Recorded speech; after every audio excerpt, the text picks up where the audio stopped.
మేడ్చల్ జిల్లా కేంద్రంలోని మేడ్చల్ మున్సిపాలిటీ పరిధిలోని 15వ వార్డులో నిర్వహించిన ప్రజాపాలన కార్యక్రమంలో municipal vice chairman Chitla Ramesh Kurma, councillor Janga Harikrishna Yadav, ward అధ్యక్షులు తమ్మాళి రవికుమార్, జీన్ రెడ్డి, సీనియర్ నాయకులు Yellesh, Gardan Narender, municipal town planning officer Radhakrishna Reddy, ward officer Srinivas, D విజయలక్ష్మితో పాటుగా ఇతర సంబంధిత అధికారులు పాల్గొన్నారు. ఈ సందర్భంగా వారు మాట్లాడుతూ తెలంగాణ రాష్ట్ర ముఖ్యమంత్రి యనుమల రేవంత్ రెడ్డి ప్రభుత్వం రేషన్ కార్డుల జారీ అనేది నిరంతర ప్రక్రియ అన్నారు. కార్యక్రమాలన్నీ నిరంతరంగా జరుగుతాయి. ఈ జనవరి 26కు కొంతమందికి, మిగతా వారికి దశల వారీగా కార్యక్రమాలన్నీ అమలు చేయబోతున్నాం.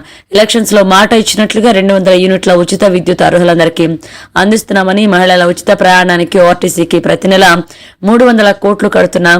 గ్యాస్ సిలిండర్లు 500కే ఇస్తున్నామన్నారు. 15వ వార్డు పరిధిలో ప్రజల సమస్యలు పరిష్కరించడంలో నిరంతరం కృషి చేస్తున్నట్లుగా తెలిపారు. 5 లక్షలు మనం ఓపెన్ ప్లాట్ ఉండి మన గ్రామకంఠం మేడ్చల్ పాత ఊర్లో గ్రామకంఠం పాత ఇల్లు కూలిపోయిన వాళ్ళకు ఇల్లు కట్టుకోనికి 5 లక్షలు. అది కూడా ఇక్కడ మనం ఇంతకుముందు రాపించినాము. రాపియని వాళ్ళు ఏమన్నా ఉంటే మళ్ళీ ఒకసారి రాపియండి.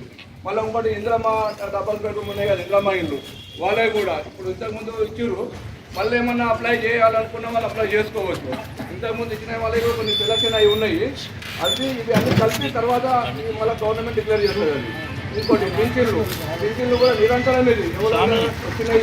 దానివల్ల ఇప్పుడు ఏమో చాలా మట్టుకు అయితే ఇప్పుడు ఒక 50% ఆన్లైన్ ఇప్పుడు నెక్స్ట్ మళ్ళీ ఎలక్షన్ల దాకా ఏ ప్రాబ్లం ఉన్నా